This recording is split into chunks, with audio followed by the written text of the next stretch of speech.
Okay, and welcome back to another episode of Wise Words Book Summaries. Today we are covering part 2 of Win Every Argument. So in the first part, we covered knowing your audience and connecting to your audience, the 3 methods of persuasion, so ethos, pathos, and logos. We touched on the importance of including facts and showing your proof, the receipts of how you know certain things. We touched on the ad hominem, and so the 3 types, so character, credentials, and claims. And so if the realm of the conversation moves towards something to do with character, then yes, you know how to approach it. And then we talked about critical listening and empathetic listening and the importance of really listening to your partner so that you can really understand where they're coming from. And then lastly, we talked about the importance of humor in a debate or a conversation. So now we're moving on to part 2, tricks of the trade. So the rule of 3. The rule of 3, the ancient Latin saying, omne trium perfectum, translates to everything that comes in 3 is perfect, encapsulating a principle revered by skilled public speakers and debaters since Aristotle's time. The rule of 3. This rule posits that presenting ideas or arguments in groups of 3, whether through words, parts, or a mixture, makes them more captivating, enjoyable, and memorable for the audience, as noted by speech coach Dave Linehan. Among the various applications of this principle is the tricolon, a specific structure where 3 elements are used to express a single idea. Another example is the hendiatris, which employs a sequence of 3 words that emphasize a central concept, as seen in the mottos Liberté, Égalité, Fraternité of France and Life, Liberty, and the Pursuit of Happiness from the US Declaration of Independence. Julius Caesar's famed proclamation Veni, Vidi, and Vici, I came, I saw, I conquered, also exemplifies this. Sorry about the reading of all that. Most of that wasn't in English, so yeah, a few of those words there I've seen before. Some Latin and French. Yeah. So now, so we're looking at the scientific perspective of why these blocks of 3 seem to work. So research on working memory supports the efficacy of the rule of 3, indicating that individuals can typically retain up to 3 core concepts or units of information simultaneously. So according to Cohen, who conducts running span experiments, individuals are often able to recall only the last 3 items from a suddenly terminated list. This preference for triadic patterns stems from our brain's propensity to seek out and recognize patterns, with 3 being the minimal number that allows a pattern to emerge. A singular occurrence may be dismissed as an anomaly, and 2 instances might be considered coincidental. However, the repetition of an event 3 times is usually perceived as a pattern, providing us with a sense of predictability, order, and comprehension. And it's quite interesting because one of the books I was reading recently on comedy, I think it was on the plane or whenever to Hong Kong, talked a lot about this. Like, one of the best things you can do in comedy is the kind of the rule of 3 as well, because once you say 2 statements that sort of back each other up, people are expecting the next thing to match the same pattern of the 2 things you've just said. So if you say something really bizarre after that, that's what makes them laugh, because like, oh, I guess what he's going to say next because I've heard 2 similar concepts and I'm trying to guess what's going to be next, and then all of a sudden it's, whoa, okay, threw me off. But it makes sense because that 2 is kind of like, you start connecting the dots. Like, you hear the first one, you hear the second one, you connect them, you're like, okay, cool, I think I know where this is going. And then obviously the third, for rhetorical impact, if the third does also hit the same length, same sort of note, people are going to then remember it better because it's 3 together. But in the comedy side, it's more that third thing is then to sort of subvert their expectations. But I thought it was quite interesting because it can apply to both. Yes, yeah, no, I agree. I think it's fascinating, this idea of that we're so used to hearing groups of 3 in whatever regard it is, that we expect a third. And I feel like if you know that the audience is expecting 3, right, then it builds suspense. It's almost like you're not talking about it, you haven't talked about it ahead of time, but because you know the audience will likely think, okay, well, he's talked about 2 things and now he's going to go on to a third, that it builds the suspense, which means that it allows you to also plan for that and incorporate that into your talks or your debates. Yeah, it's one of the easiest ones to do in my head. Absolutely. So, clap traps. Utilizing the rule of three in public speaking does more than just captivate an audience. It actively encourages them to applaud at the culmination of the triad, effectively setting them up to express their appreciation through clapping. Max Atkinson, an esteemed academic and speech coach, delves into this phenomenon in his book, Our Master's Voice, highlighting how adept speakers strategically employ triads as claptraps to elicit applause from their listeners. The mechanism behind this is straightforward yet powerful. Presenting a sequence of three elements, be it words, sentences, or phrases, creates a building momentum. Boom, boom, boom. This escalation in intensity primes the audience's emotions, leading them to a peak of anticipation and readiness, kind of what we were just touching on. Yeah. When the sequence reaches its zenith, the audience instinctively responds with enthusiastic applause, completing the interaction cycle. It's quite interesting how it kind of is almost like building momentum, especially the way you just did the boom, boom, boom, where you slowly like increase the sound of your voice. Yeah, I think I could do it better though next time. Yeah, for sure, man. Flex those acting muscles, bro. Get it, go. Yeah, exactly. But yeah, I remember it was interesting as well because in the book he did sort of give it a bit of a caveat, being like, yes, it works quite effectively when you're kind of saying the things that people want to hear and you are building up this like crescendo. But if, for example, your first point doesn't hit, adding extra ones doesn't get people clapping. It only makes them groan even more because you've set the stage at I'm insufferable. And then when you continue on, they're just like, oh, God, I wish this guy just stopped. So it can kind of go both ways if people are following the momentum that you're following. If it's like a very emotional, powerful speech, I would say, yes, it probably would work. But if there's no emotion behind the audience and you just start trying to do like this crescendo and it's all about like logic and maths, nobody's going to get behind you. So it's a bit of a double-edged sword. Yes, no, absolutely. It's also quite interesting because I'm always very apprehensive when someone has like an acronym or a certain number of things that fit with, a particular pattern, because I don't think reality works like that. There's more than just 3 points on something, right? And so that the person speaking or the person who's written something is actively leaving other things out and choosing 3 things in particular, when there could be a multiple other factors or variables that they could be speaking about. Yeah. But it's just something to keep in mind. Like, for instance, obviously in this book he uses 3 a lot, but he could use 7, or there's 10 things that he could talk about, but he's using 3 in particular because it obviously holds weight, if you get what I mean. Yeah, it's more for like somebody's memory. If you, like, the whole point, right, is the memorability. You can just maybe distill it down to the 3 core points that you want to say. You're more likely to sway somebody than if you gave 7. Although 7 could be potentially more persuasive, they're not going to remember 7 things, but they've got a higher chance of remembering 3 as long as they're like logically coherent and sort of mixed to some extent. I think that's his like main point of it. Yes, exactly. I do agree. I think you're right. Like, this is more like winning a debate, right? The context is not about finding truth, because you're right. It's not like 3 things cause everything in the world. It's everything's multifactorial and there can be many things. But yeah, it was more for just if you want to sort of really highlight a point, you're probably better off going, here's the 3 things you need to do tomorrow, than going, here's the 10 to 12 things you need to do tomorrow. It just doesn't sound the same. And 2 also, weirdly enough, 2 almost seems too little. Here's 2 things you should do tomorrow. It's kind of like, cool, that's cool, but it doesn't seem enough, right? In my head, 3 kind of is that sweet spot. Whereas if you go up to 7, it's kind of a bit like, oh, fuck, I can't even do 3 things in the morning, let alone 7. Like, leave me alone.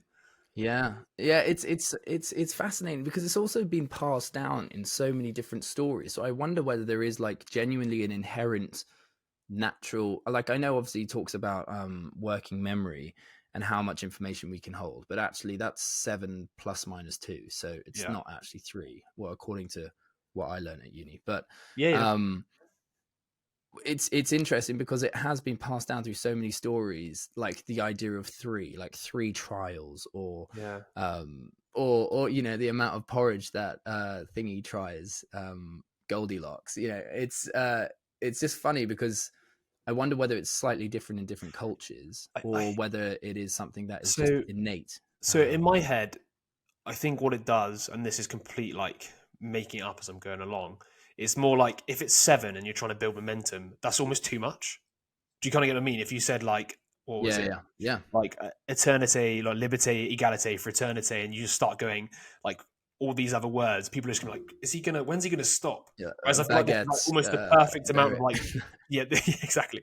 This is the perfect amount of like, or sorry, the perfect mix of not too long, not too short, and it builds on itself. I think maybe you could probably even argue 4, maybe, but 3 seems to be what everybody goes for.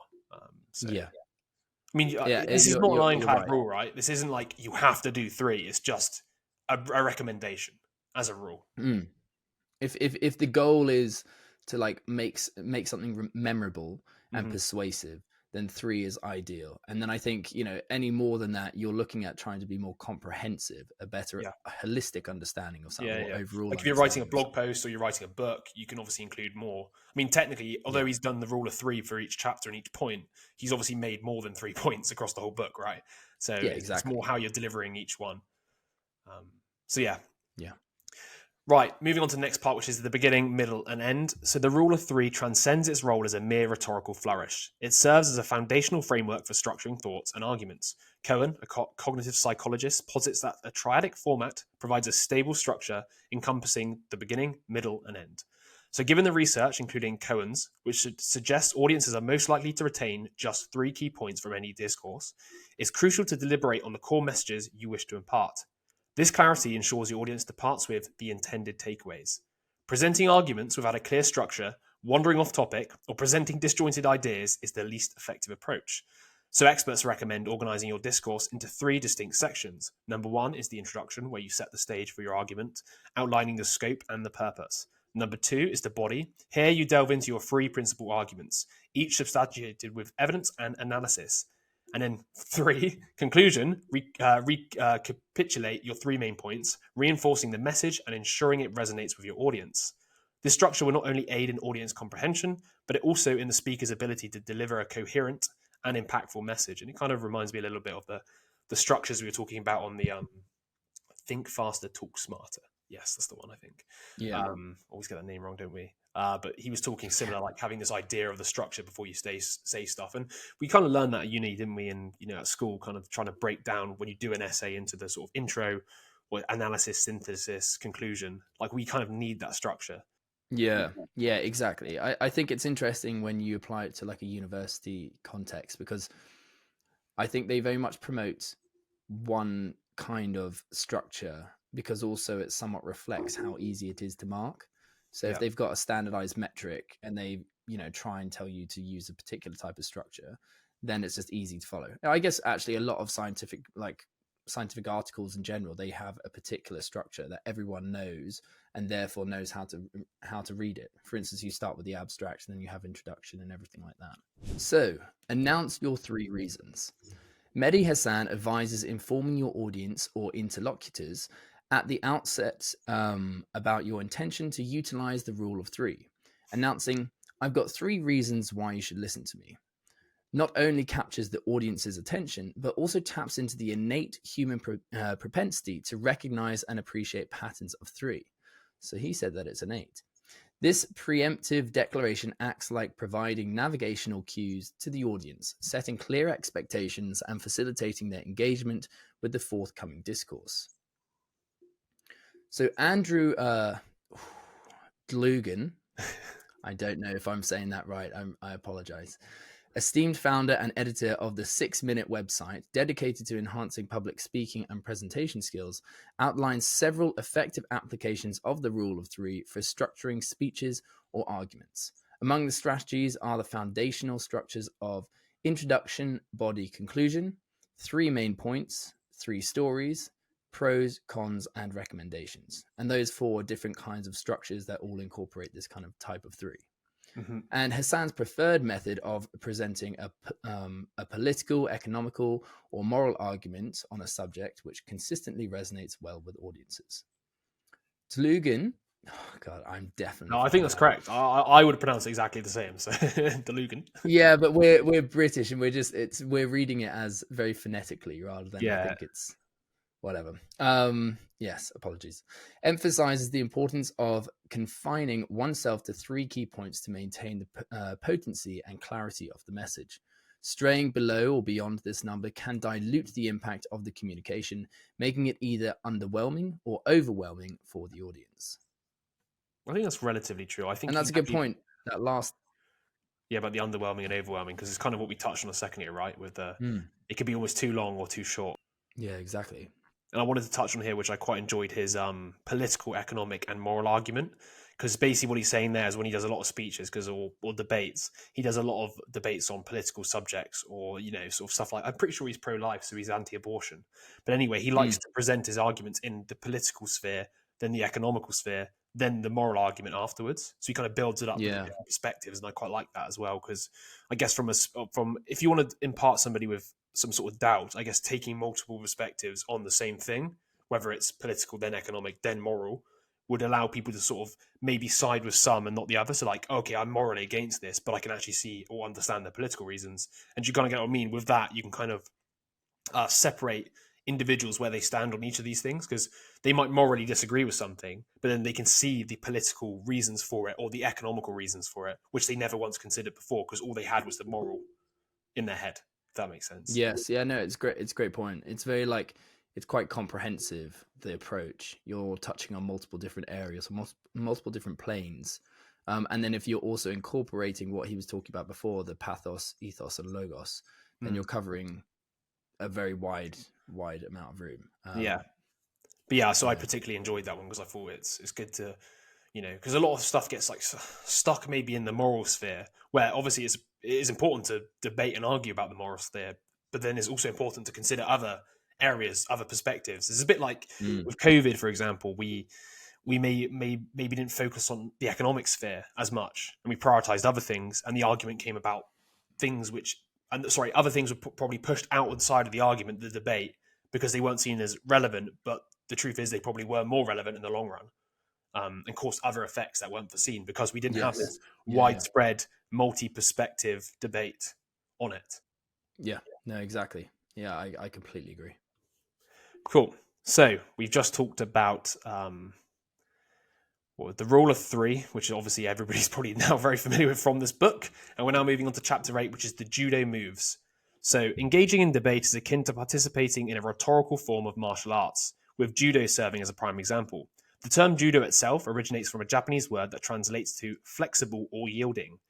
Contrary to the common belief that steadfastness and doubling down in the face of challenging rebuttals or counter-arguments leads to victory in debate, the essence of successful debating often more lies in flexibility and the ability to adapt, akin to the principles of judo. So merely launching an attack, presenting evidence, and utilizing humor are not sufficient enough. The transition of these judo principles from the physical dojo to the arena of debate requires skill and practice. And Mehdi Hasan has spent decades refining such strategic maneuvers in argumentation, identifying the 3 core judo moves applicable to any debate scenario. So number 1, you have the concession strategy. So in any intense debate, it's a given that opponents will challenge each other's arguments. This exchange is anticipated and prepared for by both parties. However, adopting the mindset of a judo fighter offers a strategic advantage. When an opponent passionately presents a well-prepared points, a judo-inspired move is to concede one or more of these points strategically. Acknowledging the areas where the opponent has valid points opens the door to highlight where they fall short. This approach can metaphorically flip them, disrupting the momentum and making you appear more reasoned and credible to the audience, setting the stage for your nuanced counter-arguments. Sam Leif points out that such concessions not only enhance your appearance of honesty and diligence, but also serve to disarm and disorient your opponent. For instance, when debating a motion as contentious as anti-Zionism is anti-Semitism, starting with a series of concessions about the complexities surrounding anti-Zionism and anti-Semitism can disarm opponents and captivate the audience, paving the way for a compelling argument. I think that's super important. We did touch on this I think in the first part, but just the idea of especially when somebody's passionate about it, the ability to realize that it's probably best not to sort of counter just with a counter argument straight away and try and prove them as logically flawed. It's more like, you've got great points. I can see where you're coming from. I completely understand your perspective, but here's where I think your point is missing the larger perspective. And I think that comes across much better because you become across as much more trustworthy because it's almost like the How to Have Impossible Conversations, which we're going to do again in the future. But you've modeled the behavior you want and you've showcased yourself as a I guess you've showcased good ethos, good credibility, because you've been willing to admit certain parts are strong rather than just immediately doing what most people expect you to do, which is poo-poo the entire argument and sort of try and attack them without conceding anything, because people see it as weak. But actually, once again, it's usually a point of strength, right? Yes, yeah, absolutely. It's interesting to consider, how you're putting your argument across is also, as in like how you come across when you are debating, is a big component as well. And so like people will be judging you, yes, on the points that you're bringing up, but also your character and how you interact with your opponents. Let's say we're taking a debate as an example, and coming across and having good character, and like you said, modeling like prime behavior, I think will make people see you in a good light, which only adds in your favor. Of course, yeah. No, I think that's basically the strategy in a nutshell. So yeah, number 2 then is preemption. So securing the final word in a debate is often overvalued compared to the strategic advantage of speaking first. Initiating the discourse allows you to define the debate's terms and unsettle your opponents before they have the chance to speak. Preempting an opponent's arguments, a technique that should be considered whenever making a speech or presentation aimed at persuasion, positions you to address potential counterpoints before they're even raised, effectively steering the discussion. Speakers might introduce their preemptive arguments with phrases like, "I know what you might be thinking," or "critics argue," effectively acknowledging and addressing counter-arguments up front. I think that's a cool one. Being able to preempt it is quite powerful, isn't it? It's like, well, I know what you're going to say already, or I know what you're thinking. Not good for apologies, though, if you remember. It's like the predicting the questions kind of thing, but you're predicting their argument. Which is the importance of which we'll go into later, of the preparation beforehand. We covered the concession. Now we've covered preemption, and the very last one is reframing. So, despite the common belief that debates hinge, 3 reframing. So, despite the common belief that debates hinge solely on logic, the impact of arguments often relies on the chosen language, metaphors, and narratives. Human decision-making transcends mere facts, requiring context and interpretation, which hinge on how situations are framed. Experts suggest that frames act as mental filters for processing and interpreting information. For example, the framing of abortion can significantly influence perception, depending on whether it's viewed through the lens of the unborn child's rights to live or a woman's autonomy over her body. If emotion is advantageous, adhering to its strict interpretation is crucial, ensuring the opposition is held to every word. Conversely, if the motion is unfavourable, attempting to reframe or broaden its scope can shift the debate's direction to your benefit. This reframing technique also applies to handling questions, where interviewees may evade by challenging the question's premise, a tactic that can effectively alter the course of an argument perceived to be losing. I think that's a cool one as well, because it's just whoever controls the frame almost controls the debate to some extent. If you can get a favourable frame around what you're talking about, you're more likely to win than anything else. And there's another book I read, which we might cover at some point, the Disagreeing Well. Well, they actually have a term for this in debates. I believe it's called squirreling the debate, when a team basically starts their first speech, let's just say, when they start, and changes the whole debate by redefining the terms that they're about to argue over, but putting it in such a way that the other team has no chance of winning because they've defined it in such a way that no person could possibly agree, which I thought was quite an interesting point, because it's almost frowned upon, but it happens all the time as well. People frame stuff in ways that obviously is advantageous to their points and not to the others. And that's something that you see all the time in media. Yes, 100%. Because, I mean, substitute the term, framing as perspective. Essentially, you are just saying that this is the perspective on this particular issue. Or focus. So, like, focus, is the focus on the, angle, focus, all the same. Yeah. Because you're essentially trying to make people focus on a particular thing and therefore neglect other areas. I mean, maybe you will change your perspective. Maybe you'll change or add different frames in a conversation so that you can tackle something from multiple different angles. But essentially, if you can get the audience to view a topic from your perspective, from the frame that you're putting forward, then you're kind of in control, like you said. Because if you have researched your topic, and especially from that perspective, then you know the pros and cons, you know the arguments. You're in a very strong position. Yeah. It's interesting, isn't it? It's because, like, for example, what you just said there a minute ago about the anti-Semitism and anti-Zionism, if you can control the debate and frame and convince people that the frame is this, that anti-Zionism is anti-Semitism, then you're going to win, because you're going to basically say everybody who's an anti-Zionist is then an anti-Semite and therefore wants the or like horrible things to happen to the Jews, right? Whatever, is racist towards them. So if you can control that and create that as a frame, and people believe it, then it's impossible not to sort of side against anti-Zionism. If that makes sense, from like a moral perspective or whatever. And I think that's just super interesting, because it's kind of what is almost like what happens constantly in the media to some extent, is people just trying to reframe and control the frame. Because if they control the frame, they can kind of control people's relationships with it.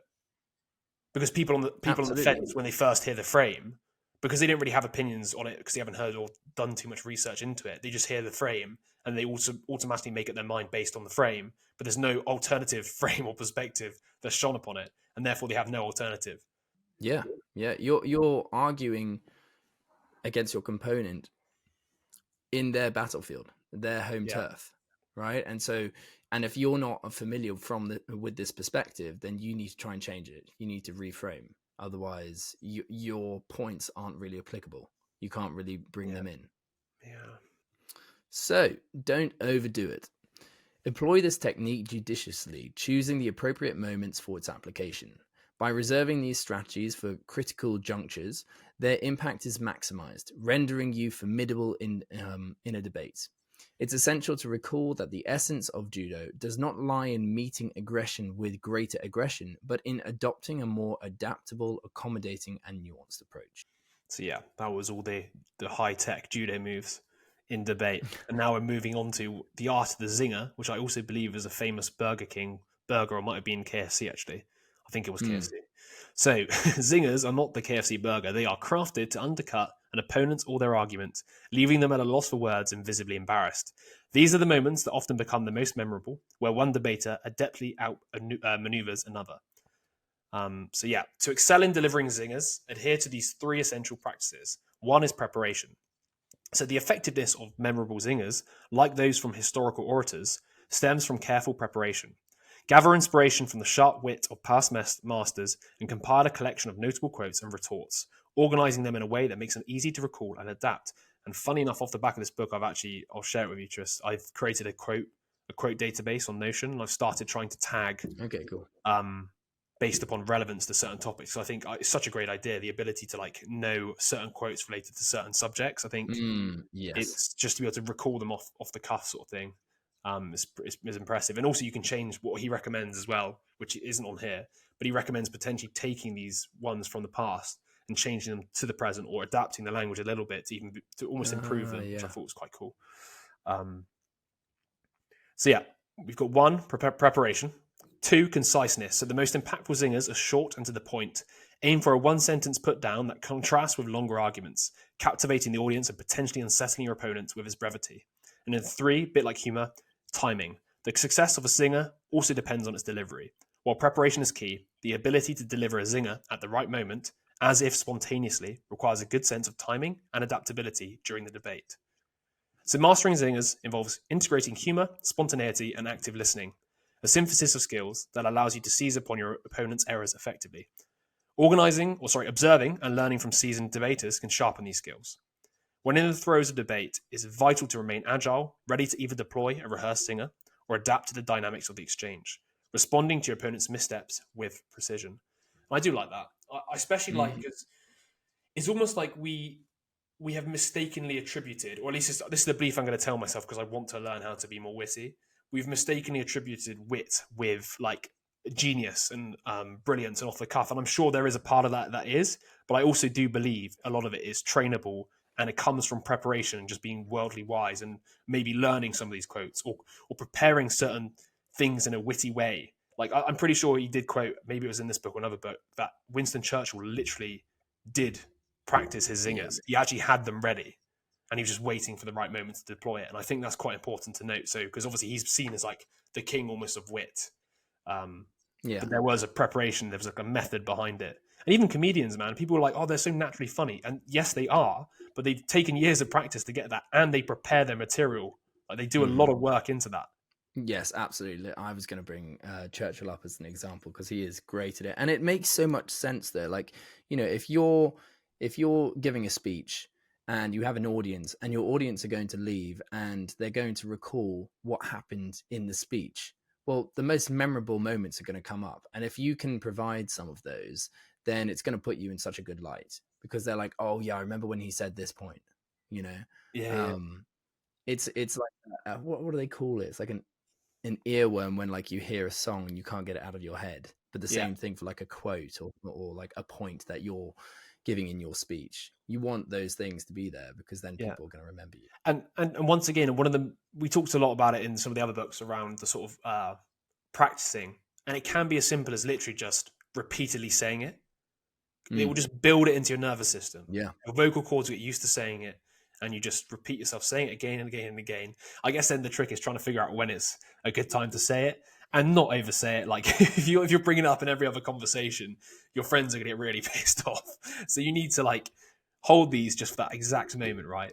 Like I find it quite funny because it reminds me of all those, like, you know, those movies where like the hero is waiting for that punchline when he beats the bad guy, and they always take the piss out of it. Like, that was a great line, or that wasn't a good line. It's kind of like that.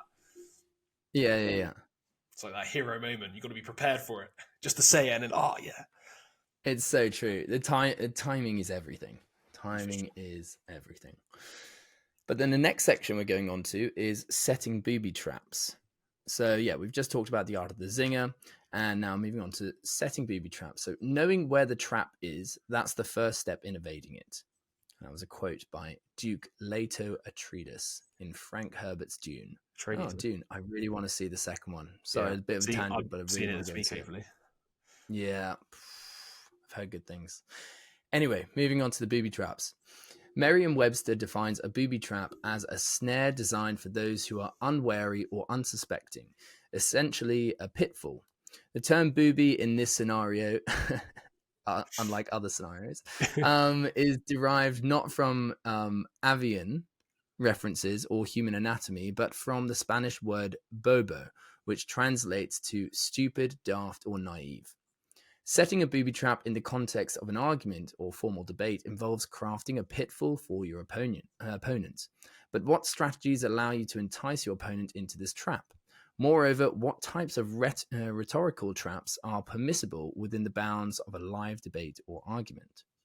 So Mehdi Hasan outlines 3 methods for setting rhetorical traps for opponents in debates. Number 1, using past statements. So trap opponents by stealthily introducing their previous statements into the discussion and later revealing the source.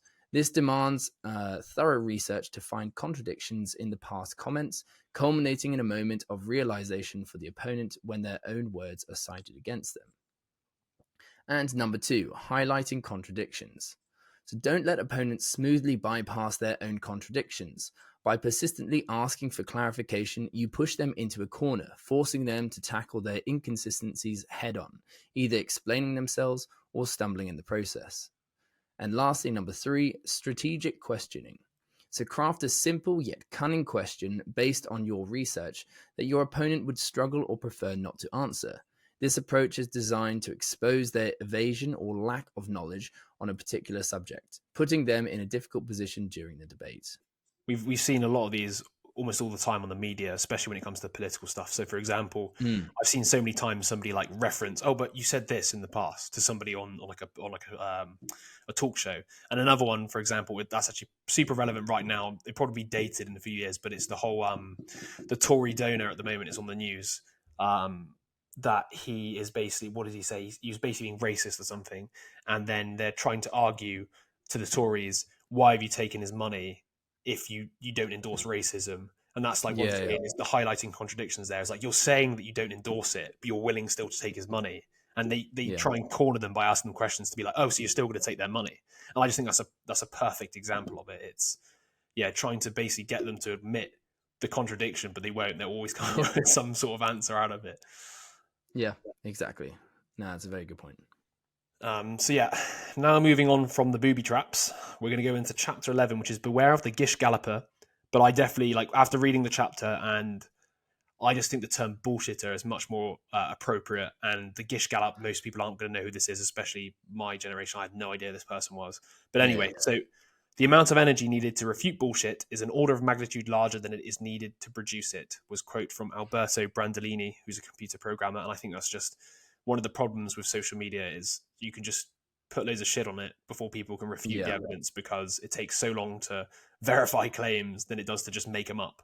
So there's an asymmetry there. So the Gish Gallop is a debating method where an opponent is bombarded with a flurry of weak and misleading points, making it difficult for them to address each one.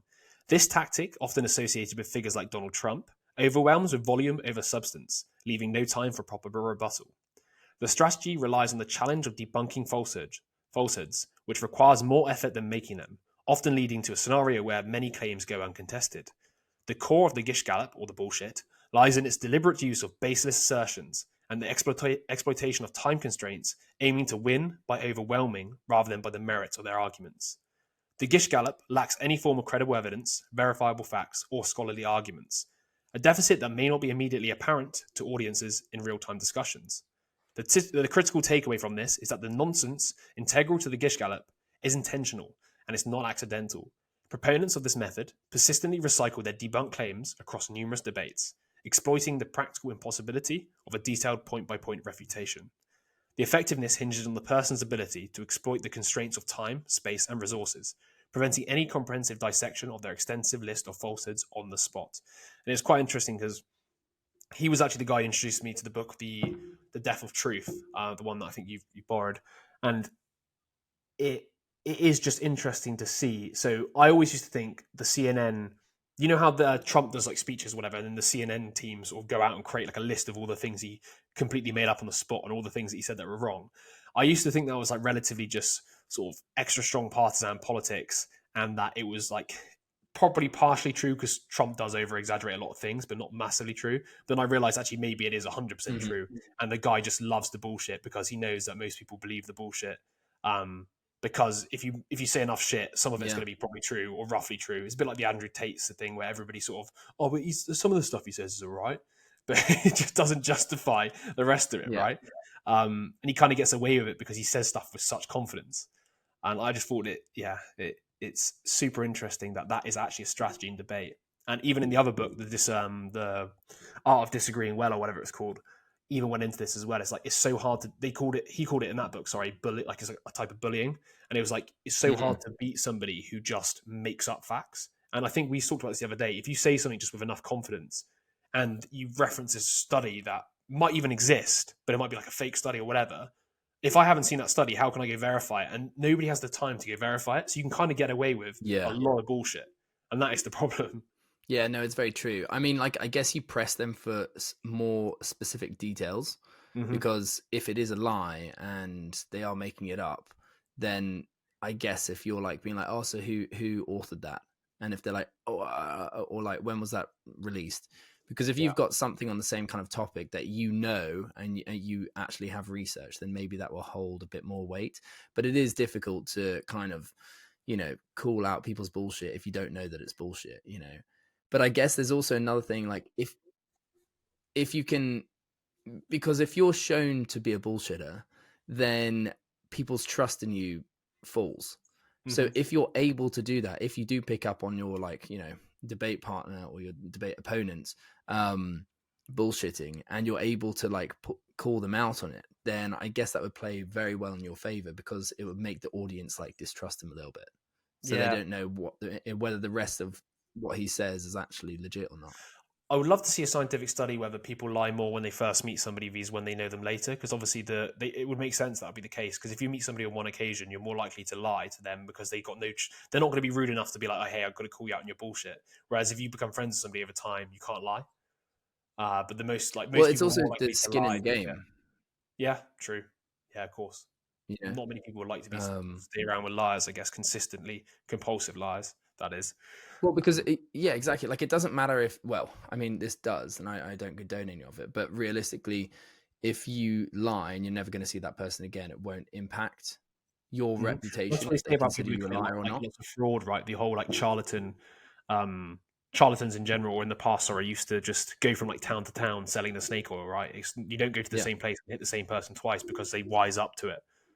Exactly. But yeah, onto the three-step strategy for effectively countering the bullshitter. And funny enough, a lot of this stuff we're about to say now is what you just said a minute ago. So number one is targeting the flimsiest claim. So pick out the most dubious or weak argument your opponent uses, ensuring it's a pivotal part of their case. This focuses scrutiny on their most vulnerable point, potentially unraveling their entire argument, but be prepared for accusations of cherry picking and explain why dismantling this specific argument is crucial. Number two, this is the one that you were on about, is resolutely counter. Inspired by tactics used against overwhelming misinformation, is vital to halt the flood of falsehoods firmly. Insist on addressing and debunking the main falsehood without moving on, forcing the opponent to confront it. So that's a good one. It's like, you just said that, hang on a second. Where did you get that from? Like, who's the name? Where's the book? And just don't let them change the subject. They might be like, oh, it doesn't matter. Don't let them change it. And then number three is reveal their tactic. This is another really good one. Because obviously, especially if it's less a debate and more somebody absolutely just lying to a bunch of new people, it's make the audience aware that your opponent is using a Gish gallop. The strategy, obviously, using to overwhelm rather than convince. So by comparing it to known deceptive practices, you help the audience recognize and resist being misled by the rapid presentation of questionable points. This approach prepares the audience to question the credibility of the information being presented. So one way you could do that, and I think people do that, to be honest, within social circles to some extent, would be like, oh, this is my friend, whatever, be careful, he makes up a lot of shit. Or their reputation goes around them beforehand, so people know to not trust these people. I think it's quite interesting, because it's a good idea to try and like if you're in a debate with somebody who is doing that, be like, hang on a second, everybody, I just want to take a time out quickly to let you know this person's just saying a lot of shit to try and confuse and overwhelm. This is the tactic that this person uses. Don't fall for it because he's just trying to manipulate you. And I think that could probably go down pretty well as a persuasion technique, because that's also an ethos attack. Yes, exactly. It's quite interesting, actually, the idea of kind of priming your audience to look for certain things, which you could do whether implicitly or explicitly in whatever conversation whatever your points are. But you could either tell them, like you said, to look out for particular things that may be specific to your opponent, be like, oh yeah, he normally does this, whatever, or teaching them like things to look out for that are very important maybe to the specific subject that you're talking about. So I give like an example of like factfulness and all the different instincts. Like one is like big and bigger. So you could, if you were having a conversation or a debate, you could be like, look, most people only present like one statistic, but that doesn't give you anything to compare it to. You always need two. So therefore, after that, if your opponent ever brings anything up that falls within that, your audience is already criticizing on them. It's like you're teaching your audience to be like critically think more. Yeah.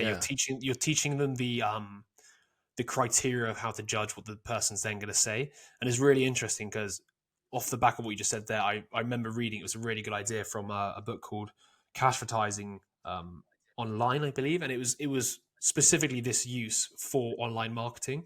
And it was to use your marketing material and your sales to frame the opposition / your competitors' products in a way where they start questioning it. So for example, it would be something like, we use ceramic glass, or we use this type of thing because it doesn't break. If the competitors do use this, it means it's going to break very easy. Then you've given them a criteria judgment. So when they go to the competitors and the competitors are, oh, no, you've got to use this type of glass. They're like, hang on a second, I've just been told this is not good. And you can then use that, like you just said, that knowledge to supplant the decision criteria in their head before they do it, which can be used for moral causes. Yeah, it's actually a really interesting point, because also, I mean, some people, let's say we're talking about a debate here, some people might go to the debate not having particular expectation or a particular thing that they want from it. However, if you provide that to them, then they're already like on the fence, they're already neutral, and you've just primed them. You've just given what they should look for in the debate. That's quite an interesting concept. I like that. It's interesting as well, because what you could do potentially, if you know the audience doesn't know your opposition, you could frame them in the first beginning bit. You could be like, this person is well known to just chat absolute whiff. And the only way you can get away with that is if the audience doesn't know who the person is. But that's why knowing the audience is really important. Interesting. Yeah, such an interesting point. All right. Well, that was part 2. So we covered the rule of 3. and incorporating the like story structures. We talked about the judo moves, so being adaptable to your opponent and being able to counter appropriately. We talked about the art of the zinger, so making very like memorable points, preparing them, making them very concise and memorable, and making sure that you have the correct timing. And then we were talking about setting booby traps and how to counteract them and watch out for them, and then beware of the Gish galloper or the bullshitter and how to counteract those. So now we are going on to part 3, which is behind the scenes. So chapter 12 is confidence is everything. There are 2 types of speakers, those that are nervous and those that are liars. Mark Twain. That's a good quote. I might put that in the quote book. Yeah. What qualities do people seek in an effective speaker or leader? According to author Carmine Gallo, the answer is confidence, a critical element in succeeding in any argumentative context. So yeah, now we've got some strategies for developing confidence. So engaging in public speaking, confronting global leaders, or anticipating intellectual debates requires unwavering self-confidence. Here are 3 strategies for bolstering confidence. So number 1 is practice positive visualization. So before any speaking engagement, find a peaceful setting to vividly imagine your success. Envision delivering your speech flawlessly, engaging your audience with clarity and conviction. This method, endorsed by the Presentation Training Institute, leverages the power of mental rehearsal to enhance self-assurance and performance. Repeatedly visualizing success conditions the mind to experience familiarity and confidence during the actual event. Number 2 is embrace risk-taking. Experts agree that confidence builds through experience and risk-taking. Volunteering for public speaking opportunities, engaging in debates, or even requesting a raise can push you out of your comfort zone and foster growth. Each experience, whether successful or not, offers valuable lessons and demonstrates that setbacks are part of the learning process. And then number 3 is surrounding yourself with support. So most people genuinely wish for your success. However, it's often easier to recall negative experiences than positive ones. The key to building confidence is to surround yourself with supportive individuals who uplift rather than undermine your self-esteem. Distance yourself from constant negativity and embrace those who offer encouragement and constructive feedback. And they all do seem a little bit wishy-washy, but I mean, I come across these ideas almost in every single self-help book that I've ever read, especially the visualization. Yeah. So there has to be something to it. Yes. No, exactly. Some good points to go off. So, act as if. Amy Cuddy, a social psychologist, suggests a nuanced approach. Don't fake it till you make it, fake it till you become it. Similarly, William James advocated for the as if technique, proposing that acting with confidence can not only convince others of your capabilities, but also facilitate personal growth into a genuinely confident individual. So, how do you act as if you are confident, even if you're not feeling it inside? There are a few simple and effective methods. So, number 1, adjust your body language. Body language plays a dual role in communication, reflecting both the verbal message and the unspoken confidence behind it. Here are essential tips for projecting confidence through body language, drawing from communication experts Lillian Glass and Carmine Gallo. So do maintain your chin and head are elevated, as confidence is often associated with looking upwards rather than downwards. Don't cross your arms, as this can appear defensive or closed off. Do stand straight with square shoulders to project control and authority. Don't slouch or shrug, as these gestures can suggest a lack of self-assurance. Do use open palm gestures, signaling openness and honesty, and don't fidget, which can betray nervousness or insecurity, which is basically just what your mum tells you to do, like all the time. Like sit up straight, don't fidget, stop crossing your arms. It's almost like there's some wisdom there. Yeah, exactly. Some traditional. So number 2, utilize your voice effectively. The tone and projection of your voice are critical in exuding confidence. Inspired by speech coach Justin Aquino, here are guidelines for using your voice to your advantage.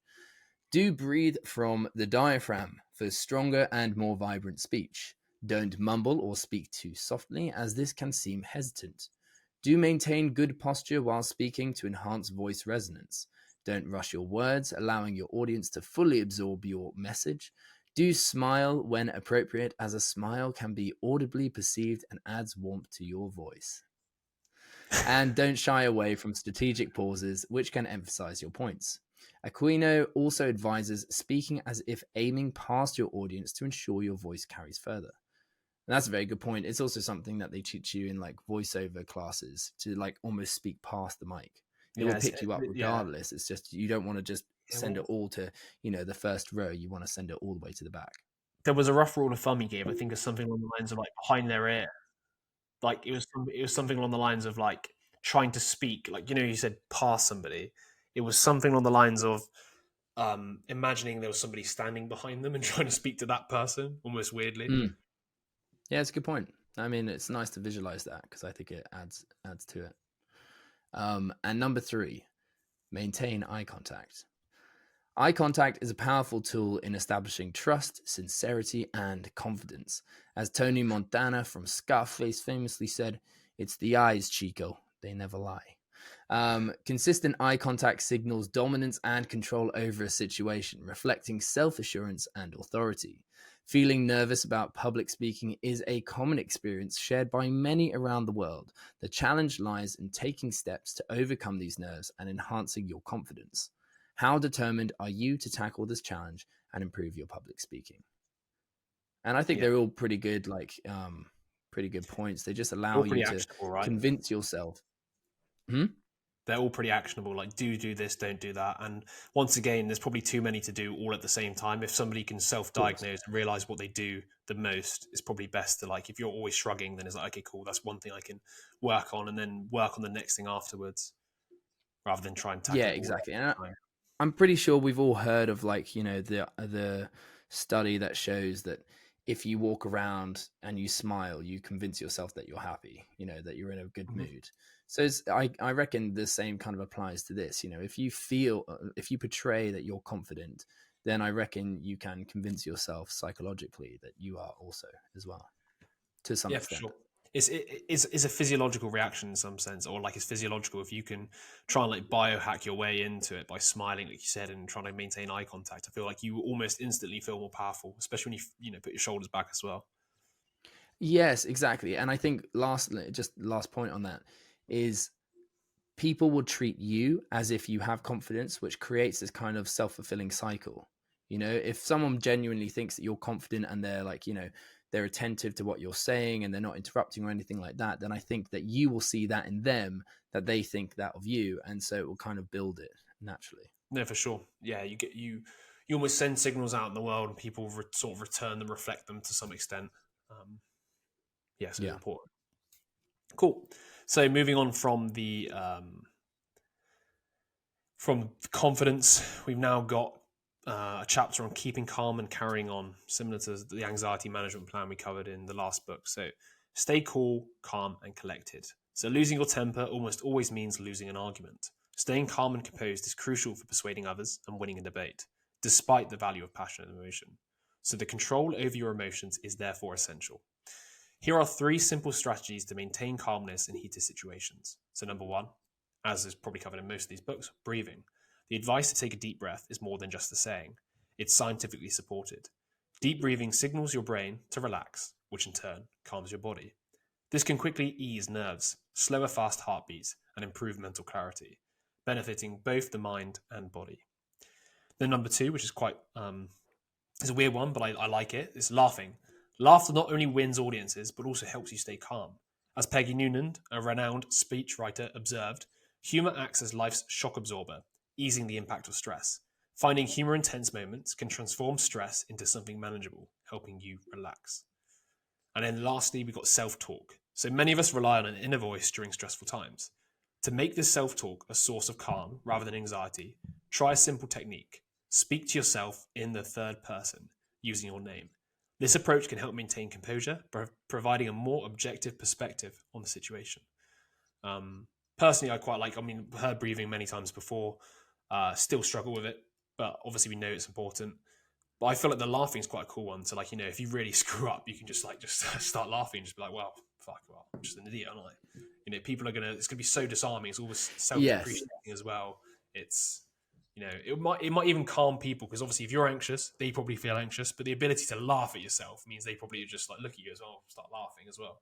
Yes, I think it's also though as long as it's kind of like well timed. If you're talking about something that's incredibly dark and everyone else is like really upset and you're there like Yeah, that's like yeah, crazy, isn't it? yeah, exactly. But I do rate the breathing thing. I think that works a lot. I do that before I go into like an audition if I'm a bit nervous. And then also the self-talk stuff. I think that is genuinely a good point, because like especially if you're speaking out loud as well, Okay. and not just in your mind, because you're actively spending conscious energy on saying those things, and you're almost like convincing yourself of it because your brain is saying, okay, well, this is important, so I'll Yeah, pay attention to especially it. if it's in the third person as well. So I You're almost think like yeah. rallying yourself up. Do you know what I mean? Like if you're like, oh, come on, Tristan, let's do this, or like, come on, Jess. Yeah. Yeah, because you're almost adopting a third party perspective. So you're watching you're watching yourself from a different perspective and going like, okay, yeah, you can do it. Like you can fucking do it. Yeah. I remember we kind of almost tried this a similar thing when we were doing the cold showers. Remember afterwards we were like, yeah, I fucking did that. That was Tiny Habits, wasn't it? He always said you have to have like that mini celebration after doing the thing you want to reward. Yeah. Which I don't actually do enough of, actually, thinking about it. I really should. Whenever I do something that I struggle to do, I should always celebrate it, but I don't, which is part of the whole making it a ritual. Okay, so after keep calm and carry on, after we've done the breathing, the laughing, and the self-talk, we're now going on to chapter 14, which is practice makes perfect. And we are big proponents of this. So effective communication and debate skills hinge on thorough preparation, not just natural talent. As emphasized by communications expert Summers White, as emphasized by communication expert Summers White, the outcome of a presentation is largely determined before it begins, underscoring the importance of mastering the subject and rehearsing. Despite the common beliefs in innate speaking abilities, notable orator like Winston Churchill and Martin Luther King Jr. achieved their eloquence through diligent preparation. And this is kind of what you were talking about earlier, wasn't it? Yeah, so this is the book. I just thought it was the other book. Yeah. Churchill meticulously planned his speeches, including pauses, and King's iconic I Have a Dream speech was the culmination of refining his message through prior addresses. Beyond knowledge and confidence, a compelling stage presence is crucial for engaging an audience, combining the substance and preparation with the art of performance. So, here are 3 advanced tips for honing your delivery skills. Number 1, practice how you look. Practicing in front of a mirror may feel odd, but it's invaluable for assessing your visual presentation. Watch your facial expressions and body language closely. Ensure your expressions align with your message. Avoid incongruences like smiling when delivering somber news or frowning during positive announcements. Sam Leith and other rhetoric experts suggest using gestures to underscore points, recommending holding the sides of a lectern or clasping hands in front as controlled alternatives to random gesturing. Number 2, practice how you sound. Echoing Friedrich Nietzsche's observation on the impact of tone, it's crucial to manage the pitch, power, pace, and pauses in your speech. Helen von Dadelzen highlights these 4 aspects of vocal delivery, advising speakers to avoid vocalized pauses or filler words, which can distract audiences. Adjusting your speaking pace and incorporating strategic pauses can make your speech more engaging and easier for the audience to digest. And lastly, number 3, because obviously he loves the rule of 3, practice your timing. Adhering to allocated time slots is crucial across various speaking platforms. Preparing remarks that fall slightly short of your time limit provides flexibility for last-minute adjustments or ensures conciseness. Carmine Gallo underscores the significance of rehearsal and responsive adjustments, citing Amanda Palmer's approach to her TED Talk on the art of asking. Palmer's rigorous preparation process involving feedback from diverse audience and multiple rehearsals exemplifies the thoroughness needed for impactful public speaking. And I stand behind all those points. I think they're invaluable, and they just lend they allow you to conceptualize how you feel and how you look from multiple different points, multiple different factors. So, incorporating these strategies into your preparation can transform your public speaking, combining the foundational elements of confidence and knowledge with the dynamic qualities of stage presence, vocal control, and precise timing. Yeah, I was going to say that some of the stuff there that we just talked about must be something that you obviously do from day to day with your self-tapes, etc. Like, looking at how you look in terms of, are you playing the character in the right way? Obviously, you've got to self-analyze, right? And also how you sound, etc. So I'm sure you're pretty familiar with that stuff. Yeah, pretty much. It's actually funny because I didn't even think of that because I'm just so used to it now. But I remember when first starting to do either the podcasts or the self-tapes, like when you first hear yourself and you're like, oh my God, I hate that. I hate myself. But you get very used to it. And then you start to love it. And then you love yourself. You love the sound of your voice. And then you create a podcast because why not? Talk for hours and end all stuff you're interested in, yeah. Yeah, exactly. Cool. So now moving on to chapter number 15. So you've got doing your homework. So Mehdi Hasan has developed a profound commitment to thorough preparation in adulthood. He emphasizes the importance of being well prepared, having solid evidence, and possessing a deeper understanding of contentious topics than anyone else, which all necessitates rigorous research. He asserts that no matter how intelligent, passionate, or articulate one might be, winning an argument is impossible without the necessary groundwork. So, Hasan contends that failing to prepare adequately is not only a sign of disrespect towards an interviewee or debate adversary, but also reflects intellectual laziness and arrogance. He critiques the contemporary culture of hot takes, where opinions are abundant but often shallow, highlighting the misconception that debating is merely about technique. Echoing philosopher Patrick Stokes, Hasan stresses that genuine entitlement to an opinion comes not from merely having one, but from the ability to substantiate it with reasoned argumentation. For Hasan, opinions and arguments are futile unless they're built upon solid knowledge. He views entering a debate unprepared as a quick and sure path to failure, expressing bafflement at why anyone would engage in arguments without first doing their homework. Labeling such an approach as a fool's errand. It does just make so much sense, right? Like, especially in this day and age, even to some extent us, everything we're doing is we're taking a book and we're trying to extrapolate on it apart from what we've read around it, etc. Which helps that we're now doing all the same. We're reading around the same topic again and again and again. But most people on the internet, they just hear one thing and they just have a take on it without even considering the other perspectives or more than just what they've seen. And we're all, and to be fair, the truth is we are absolutely all guilty of it in certain areas of our life because it's impossible to know everything about everything. But the whole point is not being so sure in the takes that you think you have. Like, I have opinions on things. Everybody has opinions on things. I will sometimes articulate those opinions on things and correct. Sometimes they will 100%. In fact, most of the time they'll be 100% wrong because I've made a massive assumption, and I feel good for giving my opinion, as everybody does. But the reality is, you probably know fuck all about the thing you're talking about because there's too many things to know stuff on this day and age. But it's become almost like, especially on social media, such a culture of there is no reasoning. It's just, here's my opinion, here's my opinion, here's my opinion. Like, it's kind of like, I guess, why we've fallen into sort of reading, like, I was going to say culture, but it's the wrong word. Anyway, why we read so much now is because, at least with books, to some extent, you can have more arguments behind the points rather than just a surface level argument on the media.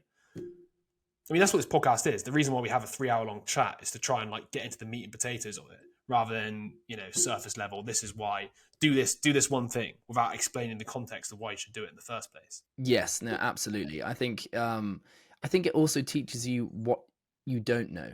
The more you know, the more you realize how much you actually don't know and how much is out there, which I think is very humbling because it makes you aware that you're not really allowed to be arrogant about an idea or overly confident about an idea. And this kind of ties in with the whole that Dunning-Kruger effect, the idea that people who don't know anything and then learn one thing about something are super confident because they only know one thing about it. And then that confidence level dips as soon as someone knows more about it because they realize they can't, because there's so many different perspectives or so many takes on something. And then, they get to learn all of those points and they become a bit more confident, but they can still never be as confident as someone who thinks that they know it all because they only know one thing about that topic. And so I think, I think you just always need to stay humble and be like, actually, no, I don't know everything. There is a lot to learn. And I'm just going to switch on that kind of learning mode, like we talk about in How to Have Impossible Conversations. Yeah. I think it's super important. I was also just thinking then, so obviously you've got the Dunning-Kruger effect, and that is obviously the case for like most people and most things. Like we all tend to, like, you hear one thing on the news and you think you know more about it than somebody who's probably researched it. But I also wonder whether is what we talked about a bit earlier. I think probably it was in part one, I'm pretty sure. But if you don't even know the opposite side of or the opposite reasons for something. So for example, you can think you're really smart because you've studied all the reasons for something. And then you're even worse than the Dunning-Kruger because all you've done is find the reasons for why you're correct, and therefore you are so confident that you're correct. But you've never considered the alternatives or the counter arguments, and therefore you're on a shaky foundation because you've never actually seen the counter arguments to all your reasons. So you can be really super confident, be like, "Oh, I got fucking 10 reasons for why I believe this." And it's like, well, every single one of those is just wrong in this perspective. So it's almost like there is Dunning-Kruger, which is where most people are and where we all are in certain areas. And then there's that even worse area, which is like where you actually have reasons to believe it, but you've never heard the alternative reasons. And it kind of reminds me a little bit with the sports team when they were talking a lot about gender and stuff, because I've always kind of poo-pooed the gender stuff to some extent. And then I remember reading it, I was like, that's actually super, super interesting. And that completely changes my perspective on some of it. And I'm like, I would never come across that without, I don't know, just randomly be introduced to it from that book. And it's almost like, as well, you would poo-poo conduits or political conduits if it's coming massively from the far left. You'd be like, I'm just going to ignore that. But the truth is you actually have to engage with those ideas because some of it actually might be truthful. And the arguments against your rock solid foundation, which you've never experienced because you've never listened to the people who have these solid arguments against what you're saying, right? Yeah, it's a good point. It's almost like Dunning-Kruger, the Dunning-Kruger like curve refers to an almost like as you start to learn more points on a particular topic, broader, right? It's almost, yeah, exactly. It's almost like it's referring to someone who takes an objective view, so it's looking at both sides. Whereas, I agree that probably most people have confirmation bias and just seek the same kind of points to back up their own perspective on something. Whereas, like, we should be looking at things from both, quite an objective, like, neutral stance. So it is a curve, right? I know of the effect. There is like a graph. There's a curve of like knowledge to confidence. Okay, cool. And then like obviously as it goes, you go down and maybe okay. So just thinking, it's almost weird because in my head, you might get to the point where you become even more unknowledgeable the more you follow the confirmation bias. But there's no guarantee that the more you read, the more you're going to get the wider perspective. It could even be worse. The more you read, the more down the Dunning-Kruger you go because you're so convinced of all the reasons you have. Weird. Anyway, that was a kind of side topic. Yeah, you become an ideologue. Yeah, no, exactly that. That's probably how it happens, to be honest.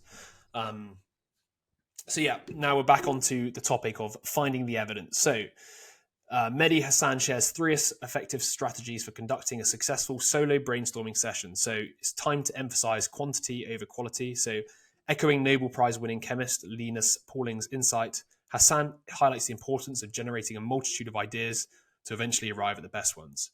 In brainstorming, all ideas are welcome, no matter how outlandish they may seem at first. This approach allows for the exploration of creative possibilities without immediate judgment. Hasan applies his principle to developing questions for his interviews, starting with a wide range of inquiries before refining them to the most pertinent ones. Then number 2 is look to the past for inspiration. So Hasan draws from Scott Berkin's The Myths of Innovation to underscore the value of building on existing ideas. Recognizing that new creative solutions can often be traced back to earlier concepts, he encourages looking through previous experiences and knowledge for inspiration. By drawing analogies from past successes or familiar examples from different fields, you can find innovative solutions for current challenges. And then number 3, find your zone of creativity. Highlighting advice from Leonardo da Vinci and findings from psychologists John Kunis and Mark Beeman, Hasan stresses the importance of allowing the mind to relax to foster creativity. Research shows that moments of insight often occur when the brain is in a state of idle relaxation, away from focused environmental awareness. Finding your personal zone or creating an environment that allows your mind to wander can be crucial for sparking those aha moments that lead to breakthrough ideas. And yeah, that was all about coming up with ideas for where to search for your research, etc. Yeah, I really like the second point, look to the past for inspiration, because I feel like if you can see that particular ideas are popping up time and time again, that probably that implies that there's more value there, or just, other ideas may have died out, and there's a reason why this one has stood the test of time. Not Mm. always, but it's still a good like kind of thing to look to take Yeah, in, I think, in I mind. guess this one as well, it could be like, in the context of a debate, right? You could then look at previous people who've debated the same topic and try and like, okay, where's their greatest lines of argument, you know? And then in my Yeah, head, what he means there with the whole sort of finding your creative zone is kind of like sitting there mulling over the angle of attack, and then maybe just realizing maybe that you're assuming something within that line of attack, and then going in on that, and then discovering a new line of argument through it. yeah, absolutely. No, I agree. I think that's a pretty good point. All right, so research thoroughly for interviews and debates. When preparing for an interview with a notable guest, Mehdi Hasan extensively reviews their previous interviews, studies their publications, and explores their career achievements and public statements. He also examines what others have said about them, identifying both praise and criticism. So there we go, talking about the kind of neutral stance about things. This comprehensive approach helps him uncover a central narrative or theme to explore. To enhance your preparation for a debate or presentation, consider these 3 research strategies. Number 1, explore beyond the first page of Google search results. Often the most valuable information isn't on the first page of Google search results. Dig deeper by using advanced search techniques, such as specifying date ranges to bypass superficial content and uncover more relevant information. 2. Use Wikipedia as a starting point, not the final point. While citing Wikipedia directly is generally discouraged in academic settings, it can be a useful starting point for research. Use it to gain an overview of a topic and then delve deeper into specific aspects by following the references and external links to more authoritative sources. There are so many uni people listening to this going like, what? Because I know I bloody used Wikipedia like a Bible. Number 3, verify and cite your sources accurately. So anticipate being asked to substantiate your claims. Relying on hearsay or unsourced anecdotes weakens your argument. Instead, seek out original sources for your information and be prepared to cite these sources confidently in your argument or presentation. This approach not only strengthens your credibility, but also ensures your arguments are grounded in verifiable facts. Yeah, Yeah. all kind of makes sense. It basically is effectively there, like dig deeper than just the surface. I quite like the Wikipedia point, and I like it for 2 reasons. And one of them is usually it's very well linked, so you can always find like the sort of map of the terrain of a concept. Like you can usually find who, if it was like an idea, let's just say, you can probably find who's contributed to the idea itself. So therefore, you can go off and find all these different authors, all these different people who've partaken in debates over the years on these ideas, for example.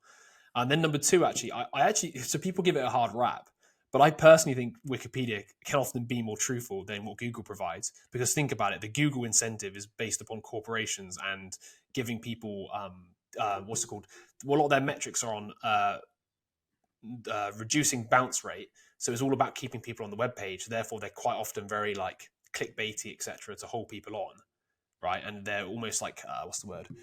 Controversial to some extent to get people wanting to know the answer right. It's not actually good content. Whereas for me, at least, the gatekeepers of Wikipedia, apart from obviously the people who go on there and put things on as a joke, tend to actually value truth.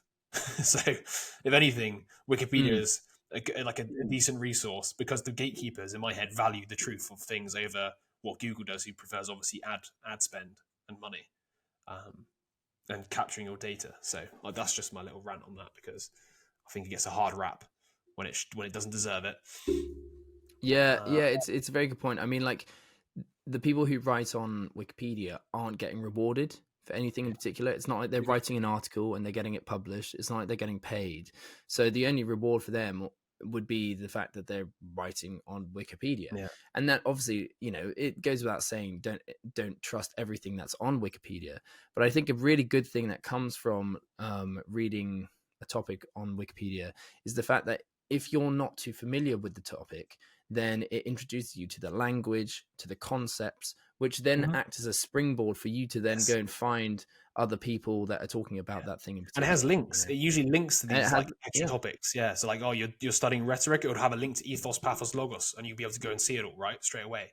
Like Exactly. Yeah, it gets a hard rap. That is 2 very hot takes, fresh from the Wise Words Bakery. And there you go.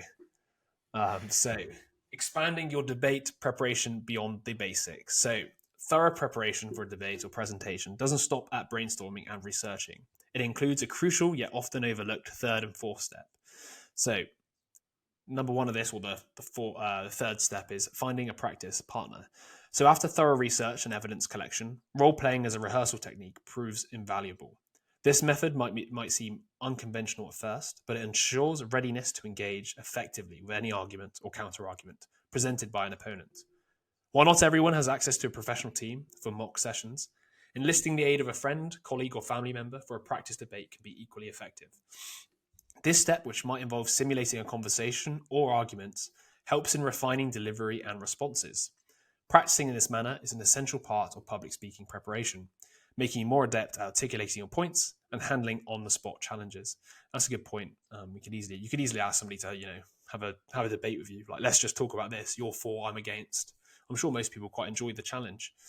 I was just going to say, it probably helps you pick up on any unpredicted questions that you haven't thought of yet. Yes. Because you're getting a different perspective on your take, so you're able to incorporate any kind of questions that your practice partner might have, and then kind of integrate it into your, debate. Yeah, because in my head, what you probably want to do as well, you'd want to have some of the counter arguments you've identified yourself, maybe, and it depends if you want to give them no help or just be like, look, here's the counter arguments I've already identified. Here you go, and then they might be able to springboard off the back of them, and like you said, provide ones you didn't even foresee. And maybe they're more of like an outsider perspective. Therefore, they might be the audience's perspective rather than the professional debater or whoever you're taking on. Yes, absolutely. I mean, we've talked about this in, I can't even remember what book it was now, but the importance of having like a rookie's perspective or someone who doesn't know much, who doesn't have much knowledge in a particular topic. Because especially if your conversation or your debate is to an audience that aren't knowledgeable about the specific topic, then getting their input is invaluable because they can think outside the box, whereas you might be too strict and have your blinders on. Yeah, I wonder what book that was. I'm thinking the only thing I could think of was The Curse of Knowledge from Made to Stick, but it's a similar point, I guess. The curse of knowledge is in like you're not being able to communicate the point because you think everybody knows the term you've just used or whatever. I mean, we were pretty bad at that. I'm pretty sure when we first set up this podcast, we used to just chat about things that were like super relevant to like maybe like Peterson, for example, and I can imagine if you never discovered those ideas before, it would be a bit abstract, maybe. We try to get better. Try to get better. So yeah, the very last 4th step, which is prepare for the worst. So lacking a perfect practice partner doesn't mean you're left unprepared for the challenges an opponent might present. The essence of the thorough preparation lies in anticipating the toughest criticisms and arguments you might face. So believing one is bound to lose an argument by entering it with an unchallenged perspective highlights the importance of understanding both sides thoroughly. It's not just about being familiar with your stance, but equally understanding your opponent's viewpoints with depth and clarity. And this pretty much leads straight into the one of the key points here, which I've heard so many times on the internet and never really sort of delved into, but still manning. So still manning is a method that involves constructing and understanding the most compelling form of your opponent's argument. Unlike straw manning, which simplifies and weakens the opponent's argument for easy refutation, still manning emphasizes engaging with and even enhancing the opposing viewpoint to ensure a robust and fair debate. So to effectively employ still manning, consider the following key questions. What is your opponent's best argument? What is their best evidence for that argument? Who is the best advocate for that argument? And what is their best critique of your argument? But by preparing this in a comprehensive manner, you're not just ready to face any argument your opponent brings, but also demonstrating respect for the debate process by engaging with the most challenging aspects of the discussion. I think that's super important. It's a bit like what we said earlier, just the ability to know what the best reasoning, conclusions, evidence, advocates of an opposing viewpoint, Because if you don't know that, how can you ever sort of say your foundation that you claim to have isn't shaky? Yeah, it's a really interesting point, isn't it? Because it also says that like you're loyal to the pursuit of truth in a sense, because you're willing to go beyond what your partner, what your opponent would even do. I mean, by doing this, you could touch on all the points that your opponent could bring up and go beyond, so that you're still trying to find a way to counter argue that, or like, it's for the pursuit of truth.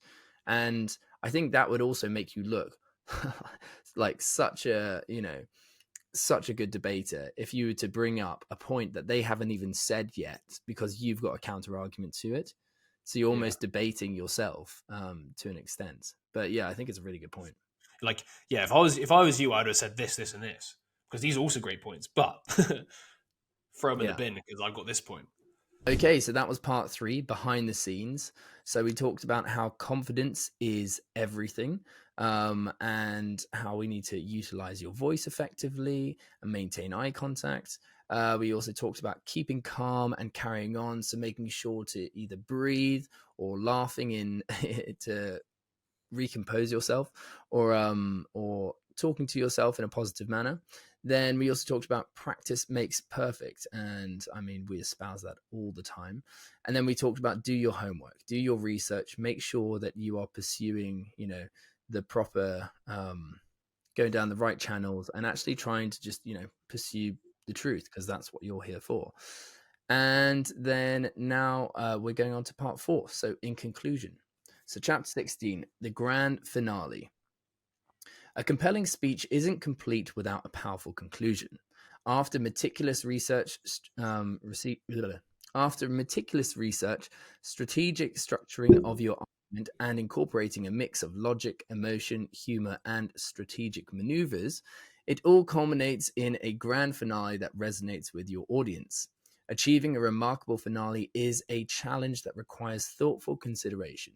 History and theory have long underscored a significance of a well-executed conclusion, or peroration.